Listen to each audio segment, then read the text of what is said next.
Hello friends, welcome to SN pregnancy and baby care Tamil. இன்றைக்கி நம்ம சேனலில் கர்ப்பிணி பெண்கள் தூங்க வேண்டிய சரியான முறை என்ன அப்படிங்கிறத தான் பார்க்க போகிறோம். எந்த பொசிஷனில் கர்ப்பிணி பெண்கள் தூங்கலாம், எந்த பொசிஷனில் கர்ப்பிணி பெண்கள் தூங்கவே கூடாது அப்படிங்கிறதையும் இந்த வீடியோவில் ஷேர் பண்ணியிருப்பேன்.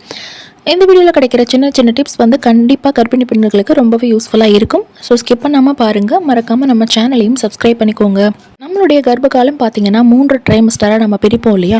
முதல் 3 மாதங்கள், இரண்டாவது 3 மாதங்கள், மூன்றாவது 3 மாதங்கள் அப்படின்னு சொல்லிட்டு 3 மாதங்களை நம்ம பிரித்து வச்சுருப்போம்.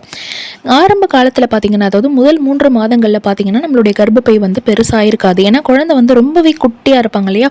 அதனால் கர்ப்பப்பை பெருசாக இருக்காது, வயிறும் நமக்கு தெரியாது இல்லையா? அதனால் நம்ம எந்த பகுதியில் வேணாலும் படுக்கலாம், எந்த பக்கத்தில் வேணாலும் திரும்பி படுக்கலாம் அப்படின்னு சொல்லிட்டு வீட்டில் இருக்கிற பெரியவங்களும் நீங்கள் ஸ்ட்ரிக்டாக இந்த பக்கம் தான் படுக்கணும் அப்படின்னு சொல்லியிருக்க மாட்டாங்க. நம்ம டாக்டர் செக்கப் போகும்போது ஃபஸ்ட் ட்ரைமஸ்டரில் நமக்கு டாக்டருமே சொல்ல மாட்டாங்க, இதை போல் நீங்கள் லெஃப்ட்டில் படுங்க, ரைட்டில் படுங்கன்னு சொல்லி ஸ்ட்ரிக்டாக சொல்ல மாட்டாங்க. இதுக்கு காரணமே இதுதான். குழந்தை ரொம்ப சின்னதாக இருக்கிறதுனால நம்மளால் எந்த பக்கம் வேணாலும் படுக்க முடியும். பட் நீங்கள் லெஃப்ட் சைடோ அல்லது ரைட் சைடோ படுத்து பழகிறது ஃப்யூச்சரில் உங்களுக்கு ஒரு சைடாக படுக்கும்போது கஷ்டமாக இருக்காது. செகண்ட் ட்ரைமஸ்டரில் பார்த்தீங்கன்னா வயிறு கொஞ்சம் மேடு தட்டி இருக்கும் இல்லையா? அதனால் நம்ம கண்டிப்பாக குப்புற படுக்கவே கூடாது, மல்லாக்கவும் படுக்கக்கூடாது.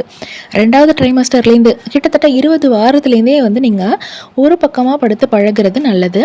ஏன் மல்லாக்க குப்புற படுக்கக்கூடாது அப்படின்னு கேட்டிங்கன்னா, நம்ம மல்லாக்க படுக்கும் போதும் சரி, குப்புற படுக்கும் போதும் சரி, நம்மளுடைய குழந்தைக்கு தேவையான ரத்தம் நம்மக்கிட்டேருந்து போகும் இல்லையா? அதில் தேவையான ஆக்சிஜனும் ரத்தமும் குழந்தைக்கு கிடைக்கும். அந்த ரத்தத்தில் பார்த்திங்கன்னா ஆக்சிஜனோட அளவு கம்மியாயிடும். குழந்தைக்கு போதுமான ரத்தம் கிடைக்காது, அதே போல் அவங்களுக்கு தேவையான ஆக்சிஜனும் கிடைக்காது. ஏன்னா நம்மளுடைய கர்ப்பப்பை பார்த்திங்கன்னா நம்ம மல்லாக்க படுக்கும்போதும் குப்புற படுக்கும்போதும் நம்மளுடைய இரத்த நாளங்களை அழுத்தம் கொடுக்கும். இதனால் தேவையான ரத்தமும் ஆக்சிஜனும் குழந்தைக்கு போகாமல் தடுக்கப்படும். இது கண்டிப்பாக குழந்தையுடைய வளர்ச்சியை பாதிக்கும். ஒரு பக்கமாக நம்ம படுத்து பழகும்போது குழந்தைக்கு தேவையான ரத்தமும் ஆக்சிஜனும் குழந்தையை போய் சேரும், எந்த ஒரு தடங்களும் இல்லாமல். 3வது ட்ரைமஸ்டரில் பார்த்தீங்கன்னா கண்டிப்பாக நம்ம பக்கவாட்டில் தான் படுத்தே ஆகணும். அதுவும் மெயினாக நீங்கள் இடது பக்கம் படுக்கணும் அப்படின்னு சொல்லி டாக்டர் சொல்லுவாங்க. இடது பக்கம் படுக்கிறதுனால என்ன ஒரு பெனிஃபிட் அப்படின்னு பார்த்தீங்கன்னா, குழந்தை சுற்றி வரதுக்கு தேவையான ஸ்பேஸ் உங்களுக்கு இருக்கும்.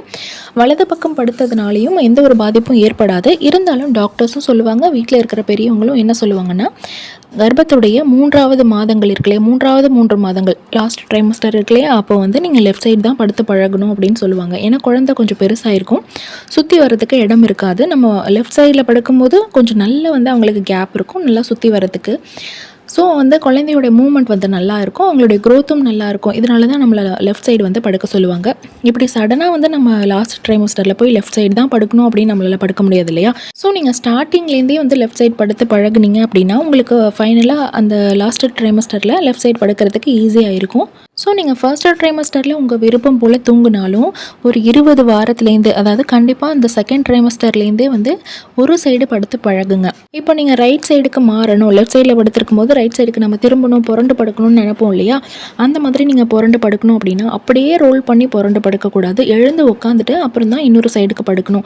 நீங்கள் அப்படியே ரோல் பண்ணி போனீங்கன்னா கண்டிப்பாக குழந்தையுடைய கழுத்தில் பார்த்தீங்கன்னா கொடி சுற்றிக்கிறதுக்கான வாய்ப்பு அதிகமாக இருக்கும்.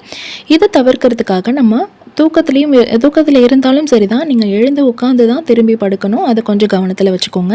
பெட்டில் போய் நம்ம உட்காந்ததுமே உடனே அப்படியே படுத்துடக்கூடாது. நம்ம ஃபஸ்ட்டு நம்மளுடைய கைகளை வச்சு சப்போர்ட் பண்ணிட்டு தான் காலை மேலே தூக்கி வைக்கணும். இதே போல் தான் நீங்கள் எழுந்திருக்கும் போதும் கைகளை சப்போர்ட் கொடுத்து தான் காலை எடுத்து கீழே வைக்கணும். இதெல்லாம் நீங்கள் சின்ன சின்ன டிப்ஸ் ஃபாலோ பண்ணிங்க அப்படின்னா வயிற்று மேலே தேவையில்லாத ப்ரெஷர் நமக்கு இருக்காது. குழந்தையும் எந்த விதத்துலையும் நம்ம படுக்கிற நிலை பாதிக்காது. இப்போ உங்களுக்கு நல்லாவே புரிஞ்சிருக்கும். ஒரு சின்ன ரீகேப் கொடுத்துடலாம். ஃபர்ஸ்ட் ட்ரைமஸ்டரில் நீங்கள் எந்த நிலையில் வேணாலும் படுக்கலாம். மல்லாக்க படுக்கலாம், குப்புற படுக்கலாம், லெஃப்ட்டில் படுக்கலாம், ரைட்டில் படுக்கலாம். குழந்தைக்கு எந்த ஒரு பாதிப்பும் ஏற்படுத்தாது. பட் இருந்தாலும் நீங்கள் செகண்ட் ட்ரைமஸ்டரில் டக்குன்னு இந்த பழக்கத்திலே வயிற்று மேலே படுத்துருவீங்க, குப்புற படுத்துருவீங்க, மல்லாக்க படுத்துருவீங்க. இந்த தப்பெல்லாம் செய்யாமல் இருக்கணும் அப்படிங்கிறதுனால ஃபர்ஸ்ட் ட்ரைமஸ்டர்லேருந்து லெஃப்ட் சைட் படுங்க அப்படின்னு சொல்லிட்டு நான் சொல்கிறேன். இதே போல் தான் டாக்டருமே சொல்லுவாங்க. எல்லா டாக்டருமே ஃபர்ஸ்ட் ட்ரைமஸ்டரில் ஸ்ட்ரிக்டாக சொல்ல மாட்டாங்க. எல்லா டாக்டர்ஸுமே பார்த்தீங்கன்னா செகண்ட் ட்ரைமஸ்டரில் உங்கள்கிட்ட ஸ்ட்ரிக்டாகவே சொல்லிடுவாங்க, லெஃப்ட்டில் படுங்க அல்லது ரைட்டில் படுங்க, பக்கவாட்டில் படுக்கிறது தான் சிறந்தது, மல்லாக்க படுக்கிறதோ குப்புற படுக்கிறதோ கூடாது அப்படின்னு சொல்லிடுவாங்க. அப்போ போயிட்டு நம்மளால் சடனாக ஒரு பக்கம் படுக்க முடியாதுங்கிறதுனால தான் ஸ்டார்டிங்லேயே வந்து ஒரு பக்கத்தில் படுத்து பழகுங்கன்னு சொல்கிறேன். ஸோ இப்போ வந்து கர்ப்பிணி பெண்கள் எப்படி படுக்கணும், எப்படி தூங்கணும், எந்த பக்கத்தில் வந்து தூங்கவே கூடாது அப்படிங்கிறத வந்து இந்த வீடியோ மூலமாக நீங்கள் தெரிஞ்சிருப்பீங்க. கண்டிப்பாக இந்த வீடியோ உங்களுக்கு யூஸ்ஃபுல்லாக இருந்திருக்கும். வீடியோ பிடிச்சிருந்தா லைக் பண்ணுங்கள், கூடவே மறக்காமல் நம்ம சேனலை சப்ஸ்கிரைப் பண்ணிக்கோங்க. தேங்க்யூ.